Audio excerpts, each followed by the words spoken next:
Maharashtra today 24 news सत्य परिस्थितीचा सविस्तर आढावा।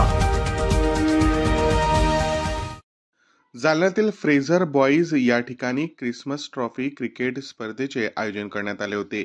यामध्ये आज सकाळी 10च्या दरम्यान क्रिकेट खेळत असताना युवकाने षटकार मारला।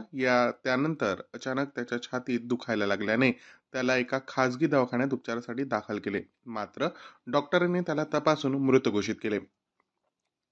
25 डिसेंबर क्रिसमस निमित्त जालन्यातील फ्रेझर बॉईज या क्रिकेट मैदानावरती दरवर्षी क्रिकेट स्पर्धेचे आयोजन करण्यात येते। गेल्या 31 वर्षापासून या स्पर्धेचे आयोजन करण्यात येत असून स्वर्गीय आनंदभाऊ कांबळे यांनी या स्पर्धेला सुरुवात केली होती, मात्र त्यांच्यानंतर बोला कांबळे या स्पर्धेचे आयोजन दरवर्षी करत असतात। यावर्षी देखील या स्पर्धेचे आयोजन करण्यात आले होते। सकाळी आज 10 वाजता जालन्यातील क्रिस्ती कॅम्प येथील टीमचा सामना होता। दरम्यान सामना खेळत असताना विजय पटेल या खेळाडूचा खेळत असताना अचानक छातीत दुखायला लागल्याने तो खाली पडला। सहकाऱ्यांनी त्यांना एका खासगी दवाखान्यात दाखल केले, मात्र डॉक्टरांनी तपासून मृत घोषित केले। या घटनेने सर्वत्र हळहळ व्यक्त करण्यात येत आहे। महाराष्ट्र टुडे मराठीसाठी ब्युरो रिपोर्ट विलास गायकवाड, जालना।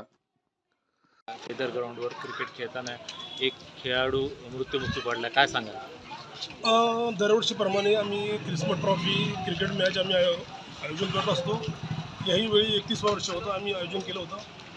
आज क्रिस्ती कॅम्पच्या मुलाचा आज मॅच होता यांचा सकाळी 10 वाजता। त्याच्यामध्ये विजय पटेल खेळत होता। बॅटिंग करत असताना त्याला अचानक चक्कर वगैरे आली, तो खाली कोसळला। त्यात मग त्याला दवाखान्यात नेण्यात आलं। दवाखान्यामध्ये डॉक्टरांनी त्याला मृत्यू घोषित करण्यात आलं। त्याच्यामध्ये त्याला अटॅक वगैरे सांगितलं, अटॅक वगैरे येऊन त्याला मृत्यू झाला म्हणून त्याच्यानं आम्ही मॅच थांबवण्यात आलेला आहे। खेळाडूचं नाव काय आणि तो कुठला आहे? विजय पटेल आहे, तो त्याची इथं सासरवाडी आहे, नातेवाईक पण भरपूर त्याचे मुंबईला। माझं नाव अजय आहे। आम्ही दोघं मॅच चालू होती क्रिसमस ट्रॉफी, तर दोघं आम्ही क्रिकेट मॅच खेळत होतो। तर अचानक त्याच्या म्हणजे प्लेअरला माझ्या विजय पटेलला दुखायला लागलं। मग त्याला म्हणजे माहिती नव्हतं, पुढे गेलो, मागं वळून बघितलं, कॅम्पर बोलला की दुःख पडला आहे। मग अचानक बघितलं आम्ही, नंतर मग आम्ही घाईघाईमध्ये त्याला हॉस्पिटलमध्ये नेलं। मग तेव्हा आम्हाला कळालं की तो म्हणजे त्याला हृदयाचा प्रॉब्लेम आहे वगैरे। मग नंतर ते हॉस्पिटलमध्ये गेल्यावर कळालं की तो मृत घोषित केला बस।